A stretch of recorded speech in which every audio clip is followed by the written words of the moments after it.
It's time now for stat or statement. We can go with a different S word again. Spurious, not what they purport to be. Do we trust the stats or not, Professor Tannenbaum? Let's start with those Saints. 15 offensive possessions under Derek Carr. 11 touchdowns, 4 field goals. That's the longest streak by any quarterback at any point in a season since at least 1978. Stat or statement? This Saints offense is for real. Yeah, I think it's a statement. Look, they have been dominant. It's not like they're just scoring 91 points in 2 games. They scored 44 points the other day on 16 passing attempts. Phil, that is unheard of. So, and here's the scary part. Chris Olave's barely even gotten going. Rashid Shaheed's been a big part of this. So I think this offense is here to stay, and what we see is just really something that we'll see all season long. And again, this segment, stat or statement, Mike agrees, statement. Stat is, one famous sports writer said, it's like a lamppost to a drunkard. They're more for support than enlightenment. So we got another one, Mike. Do you trust it or not, stat or statement? The Eagles last season, 29th in defensive efficiency. This season, all the way up to 28th. And last season, 30th in pressure percentage, exactly where they are, third from bottom this season. Stat or statement for Philly? Yeah, unfortunately, it's a statement. I don't think that's misleading. They had a chance to win the game the other day. A lot was made about the decision, Saquon Barkley's drop, but at the end of the day, get off the field, bring pressure. And Vic Fangio, longtime defensive coordinator, Phil, really believes in cover 3, meaning he's going to play zone, try to get there with 4. But right now, the problem is you're not getting there with 4. So look for this Eagle defense to make some changes in how they really game plan teams, because their scheme isn't working right now. Yeah, that game was absolutely in hand for Philly, and we saw just 30th again in pressure percentage year over year. Birds of a different feather, Mike, the Ravens. Week 2's loss marks the 4th time they've lost a game while holding a double-digit lead in the 4th quarter since Lamar Jackson became a full-time starter 2019. And 2 of those 10-point collapses came in the last 6 home games.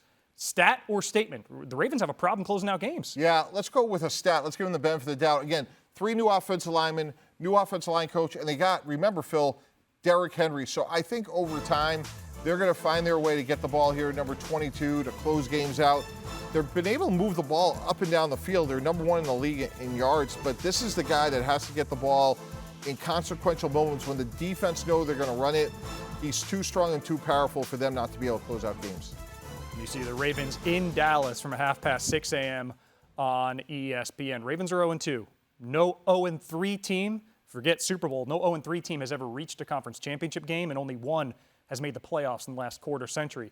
Dallas is standing in their way. Dak Prescott, so good on deep passes last year, 54% completion rate. Mike, this year, balls over 15-plus air yards, he's 4 for 18, just 22%. Stat or statement? I think it's a stat, and here's why. Tyler Guyton's their first-round left tackle, who I think is going to be a good player over time, replacing a Hall of Famer in Tyron Smith. I think it's just going to take some time, but they have plenty of weapons between this guy here, CeeDee Lamb, Brandon Cooks, Jake Ferguson, an outstanding tight end. So let's revisit this one in a few weeks. They're not going to get any explosives from their running back where they did in the past with Tony Pollard, but I think this offense will be fine once, again, this offense line gets their footing. Well, that was the issue last year. Dak took 39 sacks a year ago, and they lost 2 starters from that, at times, porous O-line in free agency. Mike, an interesting game for me at least. ESPN 2, 3 a.m. kick, Sydney, Melbourne, 5 a.m. in Auckland. Chargers, Steelers. Now, we know the Steel Curtain. We know they can defend. They have the 2nd best scoring offense in the NFL. 2, Jim Harbaugh's Chargers, allowing a league low 6.5 points per game. Stat or statement, first to double digits wins? Yeah, that's a statement. I don't know what the NFL record is for rushing attempts in a game, but they're going to set it. I mean, the first one to throw a pass will be probably someone in the 3rd quarter.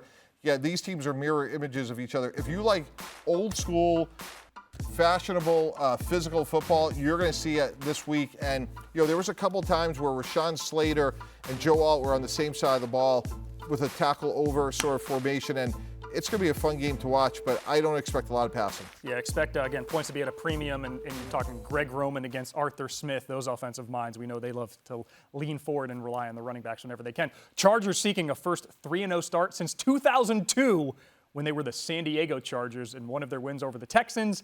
In Houston's 2nd ever game, only Washington and Cleveland have ever failed to start 3-0 in the interim longer than have the Chargers.